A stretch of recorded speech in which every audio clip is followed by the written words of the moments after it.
بسم الله الرحمن الرحيم. الحمد لله وحده والصلاة والسلام على من لا نبي بعده. أما بعد فأعوذ بالله من الشيطان الرجيم. بسم الله الرحمن الرحيم. أم يحسدون الناس على ما آتاهم الله من فضله. وقال تعالى في مقام آخر: ومن شر حاسد إذا حسد. وعن أبي هريرة رضي الله تعالى عنه أنه قال: قال رسول الله صلى الله عليه وسلم: إياكم والحسد فإن الحسد يأكل الحسنات كما تأكل النار الحطب. رواه أبو داود. صدق الله مولانا العظيم وصدق رسوله النبي الكريم ونحن على ذلك لمن الشاهدين والشاكرين والذاكرين والحمد لله رب العالمين.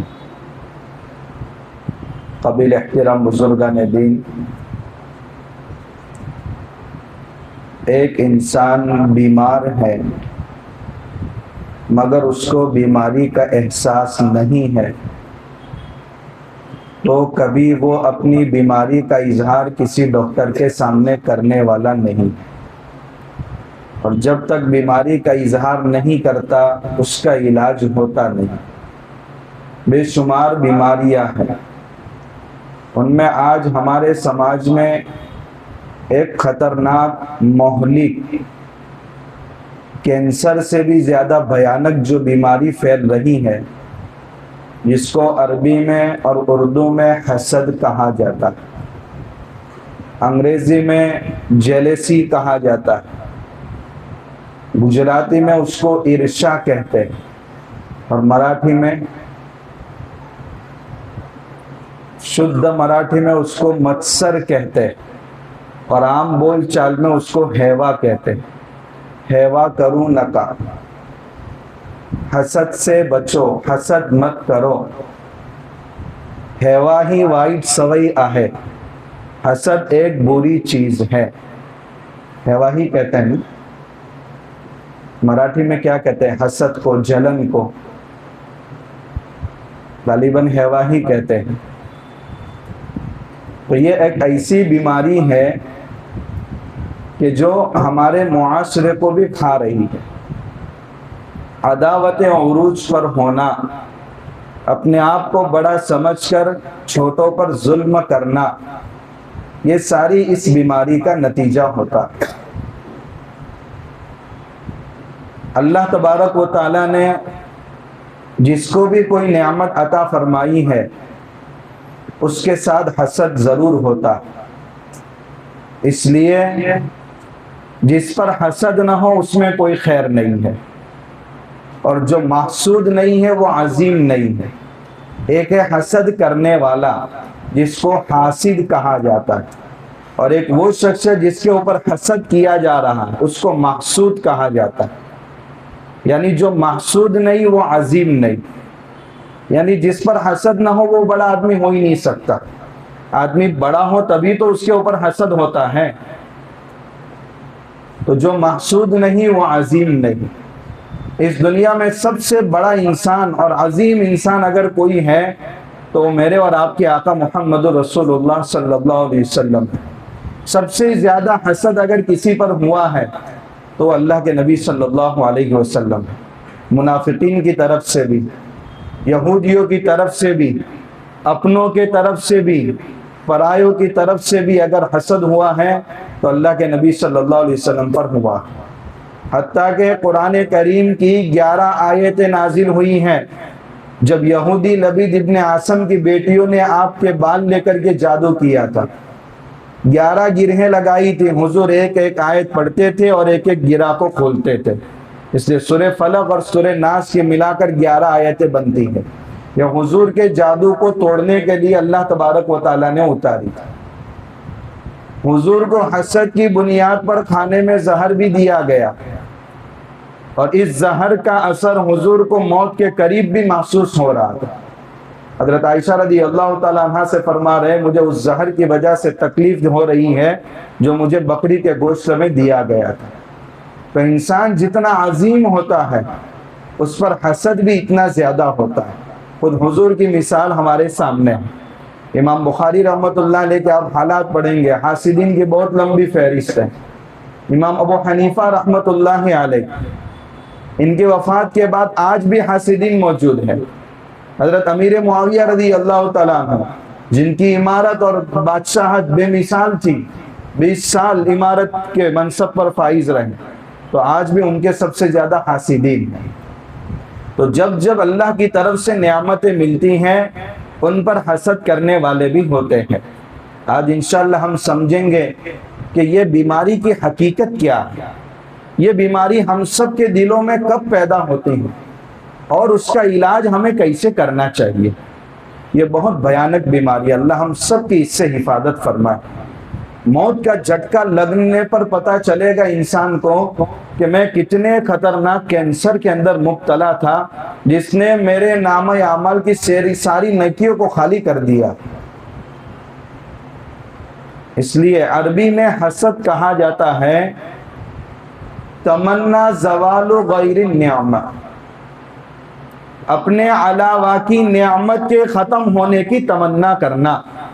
یعنی انسان اپنے دل میں یہ تمنا کرے کہ فلاں کے پاس جو نعمتیں ہیں وہ مجھے ملے نہ ملے لیکن اس کے پاس سے ختم ہو جائے، اس کو کہا جاتا ہے حسد۔ اور یہ کب پیدا ہوتا ہے دلوں کے اندر؟ سب سے پہلا سبب جب کینسر معاشرے کے اندر عام ہوتا ہے تو اس کے اسباب لوگوں کے سامنے لائے جاتے ہیں۔ بے پان پوری سے احتیاط کرو، ان چیزوں سے احتیاط کرو تاکہ کینسر کی بیماری میں آدمی مبتلا نہ ہو۔ شریعت نے ہم کو جو احکامات دیے ہیں وہ دو طرح کے،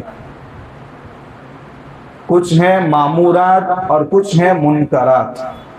مامورات کا مطلب یہ ہے کہ جن کاموں کا کرنے کا شریعت نے حکم دیا ان کو کہا جاتا ہے مامورات، اور منکرات اور منہیات وہ اعمال ہیں جن سے شریعت نے ہم کو روکا ہے کہ اس سے آپ کو رکنا ہے۔ مامورات یعنی جن کے کرنے کا حکم دیا ہے وہ بھی دو طرح کے ہیں۔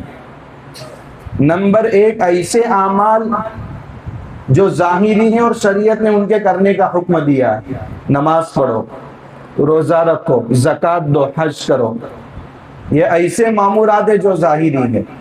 کچھ مامورات ایسے ہیں جو باطنی ہیں، مخفی ہیں، نظر نہیں آتے۔ تواضع اختیار کرو، اچھے اخلاق اپناؤ، اپنے دلوں میں رحم پیدا کرو۔ تو یہ ایسے مامورات ہیں کہ جو مخفی ہیں، پوشیدہ۔ منکرات بھی اس طریقے کے دو قسم کے ہیں۔ کچھ منکرات ایسے ہیں جو ظاہری ہیں اور شریعت نے ان سے روکا ہے۔ زنا سے اپنے آپ کو بچاؤ، ڈکیتی سے اپنے آپ کو بچاؤ، چوری سے اپنے آپ کو بچاؤ، جھوٹ سے اپنے آپ کو بچاؤ۔ تو یہ ایسے منکرات ہیں جو ظاہر ہیں۔ کچھ منکرات ایسے ہیں جو باطینی ہیں، مخفی ہیں، پوشیدہ ہیں۔ اپنے آپ کو کینے سے بچاؤ، اپنے آپ کو غصے سے بچاؤ، اپنے آپ کو کینہ کپٹ سے بچاؤ اور اپنے آپ کو حسد سے بچاؤ۔ تو یہ سارے منکرات ایسے ہیں جو مخفی ہیں، پوشیدہ۔ جسم کو بیماری لگنے والی بھی دو طرح کی ہیں، کچھ بیماری ظاہری ہیں اور کچھ بیماری پوشیدہ ہیں۔ ظاہری بیماری کے لیے تفتیش، چیک اپ اور رپورٹ کی ضرورت نہیں پڑتی۔ ایک انسان کو زکام ہو گیا، سردی ہو گئی، بخار آ گیا، جا کر ڈاکٹر کو بتا دیا، کوئی چیک اپ نہیں، کوئی تفتیش نہیں، کوئی خون کا ٹیسٹ نہیں، اور اس کی دوا اور نسخہ لکھ کر کے دے دیا۔ انسان نے استعمال کیا، اللہ نے شفا دے دی۔ کچھ بیماریاں جسم کو لگنے والی ایسی ہیں جو پوشیدہ ہیں۔ بلڈ کینسر یہ ایک دم سے ظاہر نہیں ہوتا، بلکہ بلڈ کے کتنے ٹیسٹ ہوتے ہیں اس کے بعد پتہ چلتا ہے کہ بلڈ اس اسٹیج پر پہنچ گیا۔ تو یہ جسم کو لگنے والی ایسی بیماری ہے جو باطنی ہے، مخفی ہے، اس کے لیے چیک اپ کی ضرورت ہوتی ہے، ٹیسٹ کی ضرورت ہوتی ہے۔ اسی طریقے سے روح کو لگنے والی بیماریاں بھی دو طرح کی، کچھ ظاہری ہیں اور کچھ باطنی ہیں۔ ان میں سے باطنی بیماریاں بے شمار ہیں، ان میں سے ایک بیماری حسد ہے۔ یہ دکھتا نہیں ہے، اس لیے کسی نے بہت اچھی بات کہی ہے کہ حسد کی آنکھیں نہیں ہوتی مگر کان بڑے بڑے ہوتے ہیں، اس لیے کہ آدمی تلاش میں رہتا ہے جس پر حسد ہے اس کے بارے میں ایک بات ملے اور اپنی زبان سے بڑا چڑھا کر کے دوسروں کے کانوں تک وہ بات پہنچائی جائے، تو یہ بیماری ایسی مخفی ہے۔ اس لیے اللہ کے نبی صلی اللہ علیہ وسلم نے اس بیماری سے امت کو بہت خطرناک انداز اختیار کر کے ڈرایا، ایاکم والحسد، اپنے آپ کو حسد سے بچاؤ۔ ایاکم کا لفظ عربی میں اس وقت استعمال ہوتا ہے جب کسی خطرناک مصیبت سے بچانا مقصود ہوتا ہے۔ محلے میں شیر آ گیا، اب یہ شیر نہ معصوم بچے کو دیکھتا ہے نہ بوڑھے کمزور کو دیکھتا ہے، ہر ایک پر حملہ کرتا ہے۔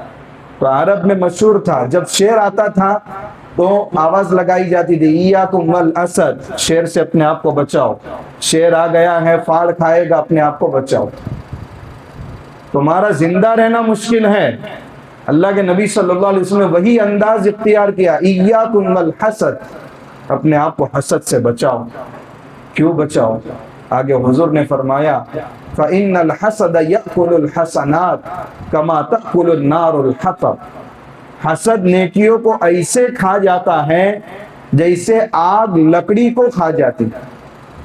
آگ میں سوکھی آپ لکڑیاں ڈالیں گے راکھ بن جائے گی، ان کی ساری اوریجنل شکلیں ختم ہو گئی، کون سی لکڑی کی کیا شکل تھی پتہ ہی نہیں، راکھ میں کیا پتہ چلے گا۔ اسی طریقے سے حسد کی بیماری اگر ہمارے دلوں میں ہے، یا ہماری نمازوں کو، ہمارے روزوں کو، ہمارے صدقات اور خیرات کو، ہماری سخاوت کو، ہمارے حج کو، یہ اس طریقے سے کھا جاتی ہے کہ اس کی اوریجنل شکل باقی نہیں رہتی۔ اس کے بعد جب موت کا جھٹکا لگتا ہے تب پتہ چلتا ہے کہ سارے اعمال تو میں نے میری اس روحانی بیماری نے ختم کر دیے۔ اس لیے جب تک انسان ڈاکٹر کو اپنی بیماری کی حقیقت نہیں بتاتا، صحیح معنی میں اس کا علاج نہیں ہو سکتا۔ سر میں درد ہو رہا ہے اور پیشنٹ کہہ رہا ہے پیٹ میں تکلیف ہے، تو ڈاکٹر کون سی دوائی لکھ کر دے گا؟ پیٹ کی ہی لکھ کر دے گا، اور سر کا درد ختم ہونے والا نہیں ہے۔ تو وہاں پیشنٹ ساری حقیقت بتا دیتا ہے، مجھے کیا کیا تکلیف ہوتی ہے۔ اللہ کے نیک بندوں کی صحبت بھی انسان کو باطنی بیماریوں سے بچاتی۔ اللہ کے نیک بندے چاہے کتنے بھی بڑے مرتبے پر فائز ہو جائے، مگر ان کا بھی اللہ کے نیک بندوں کے ساتھ تعلق ہوتا تھا اور اپنی باطنی بیماریوں کے بارے میں بہت زیادہ فکر مند رہتے تھے۔ حضرت قاری طیب صاحب رحمۃ اللہ علیہ کے متعلق مشہور ہے، جب دارالعلوم دیوبند کا حضرت کو پرنسپل بنایا گیا تو حضرت تھانوی رحمۃ اللہ علیہ کی خدمت میں آئے۔ حضرت تھانوی رحمۃ اللہ علیہ کا اصول تھا، میں انسان بناتا ہوں اور میں اپنے اصول سے کبھی ہٹتا نہیں ہوں، یہاں انسان بننا ہے تو آؤ، یہاں جی حضوری چلتی نہیں۔ تو حضرت کے اصول بھی بہت سخت تھے اور اصلاح بھی سب کی ہوتی تھی۔ بڑے بڑے علامہ سید سلیمان ندوی رحمۃ اللہ علیہ، ایک چلتا پھرتا کتب خانہ، اکیڈمی، لائبریری، ایک مرتبہ حضرت تھانوی رحمۃ اللہ علیہ کے پاس آئے، کوئی بڑی عجیب کتاب لکھی تھی، تو حضرت تھانوی سے کہا کہ اس پر عربی میں آپ اپنا پرستاؤ لکھے۔ تو حضرت نے فرمایا مجھے جس اعلیٰ درجے کی آپ کو عربی مطلوب ہے مجھے نہیں آتی۔ ویسے ہی حضرت نے کاغذ میں لکھ کر کے جواب دیا۔ علامہ سید سلیمان ندوی رحمۃ اللہ علیہ حضرت کے پاس آئے، تھوڑی دیر بات کی اور فرمایا حضرت کچھ نصیحت کیجیے۔ تو حضرت نے فرمایا اپنے آپ کو مٹاؤ۔ تو علامہ سید سلیمان ندوی رحمۃ اللہ علیہ فرماتے ہیں حضرت آج سے زندگی کا مزہ شروع ہوا، اصل بیماری تو اب ہاتھ میں آئی ہے۔ حضرت قاری طیب صاحب رحمۃ اللہ علیہ حضرت کے پاس گئے کہ حضرت جب سے دارالعلوم دیوبند کا پرنسپل بنا ہو دل میں ایک طرح کا عجب محسوس ہو رہا۔ تو حضرت نے فرمایا اگر علاج کی نیت سے آئے ہوں تو جو علاج میں تجویز کروں وہ آپ کو قبول کرنا پڑے گا۔ تو حضرت بالکل علاج کی غرض سے آیا ہوں۔ تو حضرت نے فرمایا ہماری خانقاہ میں جتنے بھی افراد تشریف فرما ہے، جب وہ سب اندر آ جائے تو ان کے باہر رکھے ہوئے جوتے سب آپ درست کریں۔ قاری طیب صاحب رحمۃ اللہ علیہ سب کے جوتے درست کرنے لگے، جو اچھے اچھے نئے تھے وہ درست کیے اور جو پرانے تھے ویسے ہی چھوڑ دیے۔ تو حضرت تھانوی رحمۃ اللہ علیہ دیکھنے کے لیے گئے اور فرمایا کہ نہیں، کام مکمل نہیں ہوا۔ مقصد یہ ہے کہ اللہ کے نیک بندے بھی اپنی باطنی بیماریوں کے بارے میں بہت زیادہ چوکنا رہتے تھے، اور اپنی جو بیماری ہے، چاہے تکبر ہو، عجب ہو، کبھی حضرت تھانوی رحمۃ اللہ علیہ کسی کو کہتے تھے بھائی صبح فجر کی نماز کے بعد تمام مقتدیوں کے سامنے اعلان کرو کہ میرے دل میں تکبر ہے، اس طریقے سے علاج کراتے تھے۔ ایک بندہ تو بھاگ گیا، تو حضرت فرماتے ہیں یہ علاج کی نیت سے نہیں آیا تھا۔ تو اس طریقے سے انسان کا دل صاف ہوتا ہے، اور یہی اللہ کو مطلوب ہے، قلب سلیم، قلب منیب، جو تندرست دل ہو، جس میں کسی قسم کی کوئی باطنی بیماری نہ ہو، ایسا دل اللہ کو مطلوب ہے۔ اللہ ہم سب کو ایسا طاہر اور پاک دل ہم سب کو نصیب فرمائے۔ تو یہ باطنی بیماریوں میں ایک خطرناک بیماری حسد کی، اللہ کے نبی صلی اللہ علیہ وسلم فرماتے ہیں یہ نیکیوں کو ایسے کھا جاتی ہے جیسے آگ لکڑی کو کھا جاتی ہے۔ راوی کو شک ہے کہ حضور نے لکڑی کا لفظ استعمال فرمایا تھا یا گھاس کا لفظ استعمال فرمایا۔ آگ دونوں کو کھا جاتی ہے، جب گھاس خشک ہو تو لکڑی سے زیادہ تیزی سے گھاس کو ختم کر دیتی۔ تو یہ بیماری ایسی ہے جو ہماری ساری عبادتوں پر پانی پھیر دیتی۔ تو کہیں ایسا نہ ہو کہ یہ بیماری ہمارے دلوں میں پنپتی رہے اور اس کی وجہ سے ہمارے سارے اعمال غارت ہوتے رہے۔ قرآن و حدیث میں 3 گناہ ایسے ذکر کیے گئے ہیں کہ جن سے انسان کے سارے اعمال حبط ہو جاتے ہیں۔ حبط کا مطلب ہے کچھ نہیں بچتا۔ لَإِنْ أَشْرَكْتَ لَيَحْبَطَنَّ عَمَلُكَ، اے نبی اگر آپ نے شرک کیا تو آپ کے بھی سارے اعمال نیک ختم ہو جائے گے۔ تو شرک ایک ایسا گناہ ہے جو انسان کے پچھلے سارے گناہوں، ساری نیکیوں کو ختم کر دیتا ہے۔ دوسرا گناہ، لا ترفعوا اصواتکم، نبی کے سامنے اپنی آواز کو بلند مت کرو۔ یہ حکم آج بھی باقی، یعنی اللہ کے نبی صلی اللہ علیہ وسلم حیات تھے، اپنی آواز کو بلند مت کرو۔ ان تحبط اعمالکم وانتم لا تشعرون، تمہارے نیک اعمال اس طرح ختم ہو جائے کہ تمہیں پتہ بھی نہ۔ آج بھی یہ حکم باقی ہے، جو روضہ اقدس پر جاتے ہیں اور اپنی آواز کو بلند کرتے ہیں، مکہ سے آئے ہوئے، حج کر کے آئے ہیں، کتنے عمرہ کیے، کتنے طواف کیے ہیں، لَيَحْبَطَنَّ عَمَلُكَ، آپ کے سارے کرایا ختم ہو جاتا ہے۔ کتنی مشقت ہوتی ہے حج میں، اور اس کے بعد جب آدمی روزے اقدس پر جاتا ہے اور ویڈیو کالنگ سے کسی سے بات کر رہا ہے یا آپس میں گفتگو ہو رہی ہے اور آواز بلند ہو رہی ہے، تو یاد رکھیے کہ ہم مکہ سے جو کچھ کر کے آئے تھے وہ سب ختم ہو جاتا ہے۔ یہ دوسرا گناہ ہے جس سے تمام نیک اعمال ختم ہو جاتے ہیں۔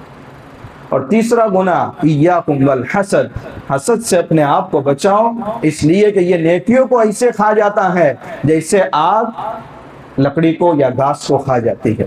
لیکن علماء نے یہ لکھا ہے کہ شرک کی وجہ سے انسان کے سارے اعمال ہی ختم ہو جاتے ہیں، لیکن حسد کی وجہ سے اعمال کی حقیقت تو باقی رہتی ہے مگر اس کی ساری رونق ختم ہو جاتی۔ اب اعمال کی رونق ہی ختم ہو جائے تو انسان کے پاس بچتا کیا؟ اس لیے یہ خطرناک بیماری ہے۔ اور یہ بیماری کب پیدا ہوتی ہے؟ اس کے علماء نے مختلف اسباب بیان کیے، ان اسباب سے اپنے آپ کو بچانا۔ سب سے پہلا سبب ہے عداوت۔ جب کسی سے کوئی دشمنی ہو جائے تو انسان پھر حسد کے اندر مبتلا ہو جاتا ہے۔ اللہ نے اس کو کیوں علم سے نوازا؟ اللہ نے اس کو کیوں عمل سے نوازا؟ اللہ نے اس کو اچھی جاب سے کیوں نوازا؟ اللہ نے اس کو اچھے رشتے سے کیوں نوازا؟ اللہ نے حسن سیرت اور حسن صورت اس کو کیوں عطا فرمائی؟ انسان اس کے پیچھے لگ جاتا ہے اور پھر اس کو نقصان پہنچانے کی کوشش کرتا ہے۔ تو عداوت یہ ایسا سبب ہے جو انسان کو حسد میں مبتلا کر دیتا ہے۔ اس لیے اللہ کے نبی صلی اللہ علیہ وسلم نے فرمایا، خیر الناس من ینفع الناس، تمام لوگوں کے لیے بہتر بن جاؤ۔ آپ تو کسی کو نقصان نہیں پہنچا سکتے، نقصان اور نفع پہنچانے والی ذات اللہ کی۔ اس لیے اگر کسی کو نفع نہیں پہنچا سکتے تو کم سے کم نقصان بھی نہ پہنچاؤ تاکہ تمہارے اعمال ضائع نہ ہو۔ تو پہلی چیز ہے عداوت۔ دوسری چیز ہے کبر۔ جب انسان اپنے آپ کو بڑا سمجھتا ہے اور دوسروں کو حقیر سمجھتا ہے تو پھر وہ حسد کی بیماری میں مبتلا ہوتا ہے۔ اور مومن کبھی حاسد نہیں ہو سکتا، کیونکہ یہ روش شیطانی روش ہے۔ حضرت آدم علیہ السلام کو جب اللہ تعالیٰ نے پیدا کیا تو شیطان کو یہی کہا کہ آدم کو سجدہ کرو، تو شیطان نے کیا کہا، میں بڑا ہوں اور یہ چھوٹے کے سامنے میں کیسے سجدہ کر سکتا ہوں، تو یہ کبر نے حسد میں مبتلا کیا، اور اس کا انجام کیا ہوا کہ آدم علیہ السلام کا نقصان ہوا کہ راندے درگاہ بارگاہ سے کون نکالا گیا؟ شیطان ہی نکالا گیا۔ تو کبر ایک ایسی چیز ہے جو انسان کو حسد کے اندر مبتلا کر دے۔ تیسری چیز ہے ہم عصری۔ ہم عصری کا مطلب یہ ہے، یہ میرے لیول کا تھا، میرے کلاس میٹ ہیں، میرا کلاس فیلو ہے، میرا ہم عمر ہے، آج اتنی ترقی کر گیا۔ یہ عوام تو عوام، خواص کے اندر بھی یہ بیماری بہت عام ہو چکی، اللہ اس سے حفاظت فرمائے۔ تو ہم عصری یعنی ایکوالٹی، یہ میرے لیول کا آدمی ہے، آج کیوں اتنی ترقی کر گیا، اتنا شاندار بنگلے کا مالک ہے، اتنی گاڑیاں اس کے پاس ہیں، اس کے پاس یہ نعمتیں ہیں۔ یہ چیز انسان کو حسد کے اندر مبتلا کر دیتی۔ چوتھی چیز علماء فرماتے ہیں حب جا اور حب مال۔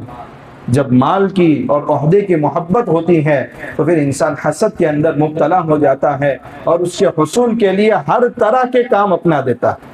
تو یہ چار اسباب ایسے ہیں کہ جس کی بدولت انسان اس خطرناک بیماری میں مبتلا ہو کر کے اپنے زندگی کے سارے اعمال پر پانی پھیر دیتا ہے۔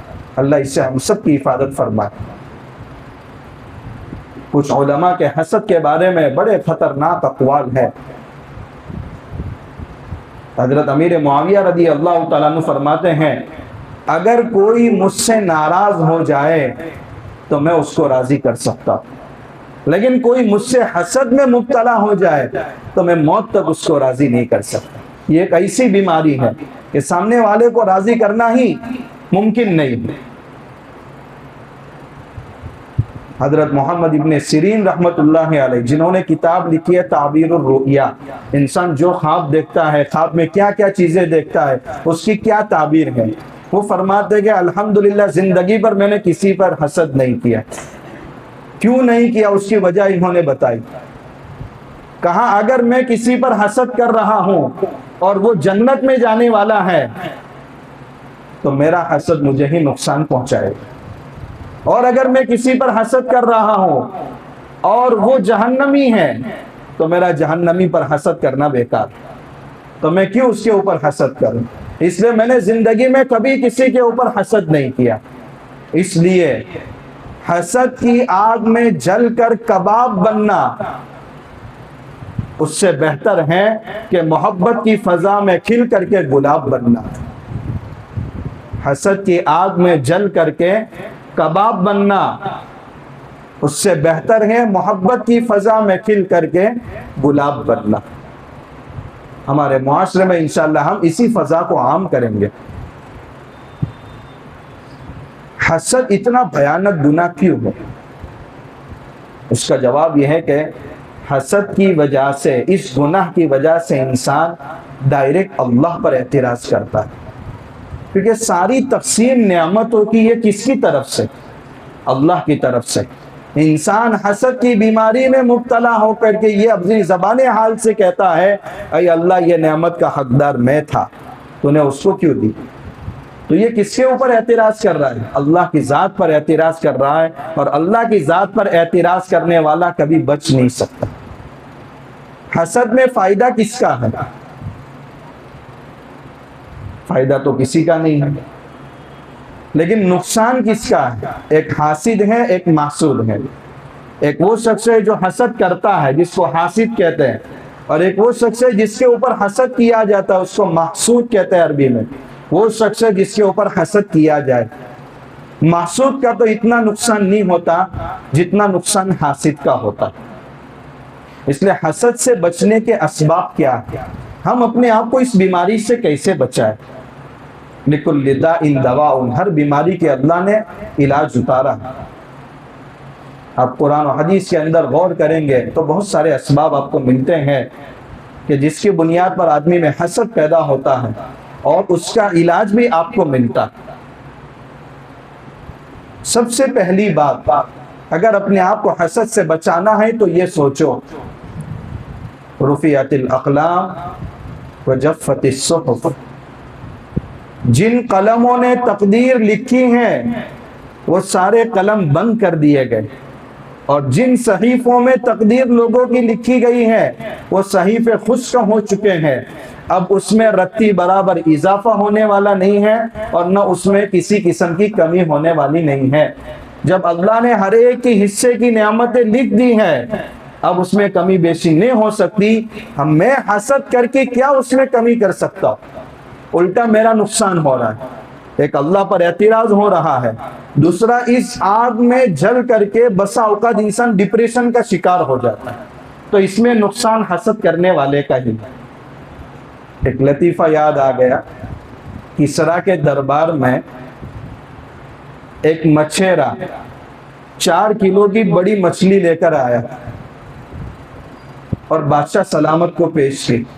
بادشاہ بہت خوش ہو گیا اور 1000 درہم اس کو دیے، کہا مچھلی مجھے بہت پسند آئی۔ بادشاہ کی ایک خادم آتی، اس سے رہا نہیں گیا، کہ اتنے سال سے ہم خدمت کر رہے ہیں، ایک 4 کلو کی مچھلی کی وجہ سے یہ 1000 درہم لے گیا، آج تک ہم کو اتنا تحفہ تو ایک دن میں ملا نہیں ہے۔ کسی طریقے سے اس کو انعام سے محروم کرنا تھا، تو اس نے بادشاہ کے سامنے اس مچھیرے کو سوال کیا۔ اس کا منشا یہ تھا کہ اگر یہ جواب دے تو میں اس کے جواب کو اس انداز سے رد کروں۔ اس نے پہلا سوال یہ کیا، یہ مچھلی مذکر ہے کہ مؤنث ہے؟ اگر وہ مؤنث کا ہے تو میں نر مچھلی کے فوائد بتاؤں، اور اگر وہ مذکر کا ہے تو نر مچھلی کی کیا خصوصیات ہیں وہ بیان کروں تاکہ یہ انعام سے محروم ہو جائے۔ مگر مچھیرا بہت چالاک تھا۔ جب خادمہ نے پوچھا کہ یہ مچھلی نر ہے یا مادہ، تو اس نے کہا لا ذکر ولا انثى بل هو خنثى، یہ نہ نر ہے نہ مادہ ہے بلکہ یہ خنثی مشکل ہے، یعنی دونوں طرح کی علامت اس میں پائی جا رہی۔ بادشاہ بہت خوش ہوا اور کہا 1000 درہم اور دے۔ وہ جل کر حسد کی آگ میں جل بن کر کے کباب ہو رہی اور اس کی نعمتوں میں اضافہ ہو رہا ہے۔ ایک دوسرا لطیفہ، ایک شاعر بادشاہ کے پاس آیا اور چند اشعار پڑھے۔ اب بادشاہ کا کام کیا ہوتا ہے؟ خالی کھلنا ہی ہوتا ہے، تعریفی کلمات کے ہی وہ محتاج ہوتے ہیں۔ اس نے شاندار انداز میں بادشاہ کی تعریف کی۔ بادشاہ نے کہا 1000 درہم دے دو۔ اب جو وزیر تھے ان سے رہا نہیں گیا، وہ تھوڑا دور چلا تو وزیر نے بادشاہ کے کان میں پھونک ماری کہ بادشاہ سلامت، اتنی تعریف میں چند منٹ میں 1000 درہم آپ نے دے دیے۔ تو بادشاہ نے کہا واقعتاً بات تو آپ کی صحیح ہے، مگر میں بادشاہ ہوں، میں واپس کیسے لے سکتا ہوں؟ اگر تمہارے پاس کوئی تدبیر ہے واپس لینے کی تو اب اس تدبیر سے مجھے پیسے اپنے واپس لوٹا دو۔ تو اس نے کہا ہاں میرے پاس ہے تدبیر۔ وہ دوڑتا ہوا گیا اور شاعر کو بلا کر لایا اور کہا کہ یہ 1000 درہم کی جو رقم ملی ہے اس کے مالک ایسے ہی نہیں بنیں گے، چند سوالوں کے جواب آپ کو دینے پڑیں گے۔ شاعر نے کہا کہ بھئی مصیبت میں پھنس گیا، یہ تو مجھے نعمتوں سے محروم کرنے کا چکر چلا رہا ہے۔ اس نے کہا میرا پہلا سوال ہے، تم یہ بتاؤ بادشاہ سلامت کی ہتھیلی کے بال کیوں جڑ گئے؟ وہ شاعر بھی بہت چالاک تھا، اس نے کہا کہ کیا بتاؤ، بادشاہ سلامت اتنے سخی ہیں، 1000 درہم بار بار اٹھا کر مجھے دے رہے تھے، اس کی وجہ سے ان کے ہتھیلی کے بال جڑ گئے۔ بادشاہ نے کہا واہ کیا بات ہے، 1000 درہم اور دے دو۔ اس نے کہا دوسرا سوال، تیری ہتھیلی کے بال کیوں جڑ گئے؟ اس نے کہا کیا نہیں دیکھ رہے ہیں، بادشاہ دے رہے ہیں بار بار اور میں بار بار لے رہا ہوں، وہ بار بار لینے کی وجہ سے میرے ہتھیلی کے بال جڑ گئے۔ بادشاہ نے کہا کیا بات ہے، اور 1000 درہم دے دو۔ اس نے تیسرا سوال کیا کہ یہ بتاؤ میری ہتھیلی کے بال کیوں جڑ گئے؟ تو اس نے کہا بادشاہ بار بار دے رہے تھے، ان کے ہتھیلی کے بال جڑے، میں بار بار لے رہا تھا، میری ہتھیلی کے بال جڑے، اور تم بار بار افسوس کے ہاتھ مل رہے تھے تو تمہارے ہتھیلی کے بال جڑ گئے۔ بادشاہ نے کہا بہت اچھی بات ہے، 1000 درہم اور دے دو۔ تو روکنا چاہ رہے تھے 1000 درہم اور ملے کتنے؟ 4000 درہم۔ تو بھائی تقدیر کے اندر جس کے حصے میں جو کچھ لکھا جا چکا ہے وہ اللہ نے لکھ کر فرشتوں کو فارغ کر دیا ہے۔ اب ان نعمتوں میں نہ ہم اضافہ کر سکتے ہیں نہ ان نعمتوں کو ختم کر سکتے ہیں۔ بس راضی ہو جائے ہم کہ اللہ نے جس کو جس حال میں رکھا ہے اسی حال میں خوش ہوں۔ یہ ہے حسد سے اپنے آپ کو بچانے کا پہلا نسخہ۔ دوسرا نسخہ اگر اپنے آپ کو حسد سے بچانا ہے تو انسان یہ تصور کرے کہ جو کچھ سب انسانوں کے پاس نعمتیں ہیں ان سب پر ایک دن فنا طاری ہونے والا ہے۔ انسان پوری دنیا کا مالک کیوں نہ بن جائے مگر یہ 4 دن کی چاندنی ہے پھر اندھیری رات ہے۔ قارون کو جب مال ملا تو بہت سارے لوگ رائے ٹپکا رہے تھے، یا لیتنا مثل ما اوتی قارون، اے کاش قارون کے مثل ہمارے پاس بھی اتنا مال ہوتا۔ انہو لذو حظ عظیم، وہ تو بڑے نصیبے والا ہے۔ قرآن کہہ رہا ہے وقال الذین اوتوا العلم، اہل علم نے ان کو جواب دیا ویلکم ثواب اللہ خیر، اللہ کے پاس جو بدلہ ہے وہ تمہارے لیے بہتر ہے۔ تو بجائے اس کے کہ فانی نعمتوں پر حسد کرنے کے باقی نعمتوں کی تیاری میں مصروف ہو جائے۔ انسان کبھی بس میں بیٹھتا ہے تو اس سے پہلے کوئی سیٹ پر سوار ہو چکا ہوتا ہے اور انسان کو کھڑا رہنا پڑتا ہے تو انسان کیا سوچتا ہے؟ ارے ابھی تو اسٹاپ آ جائے گا، مجھے اترنا ہے۔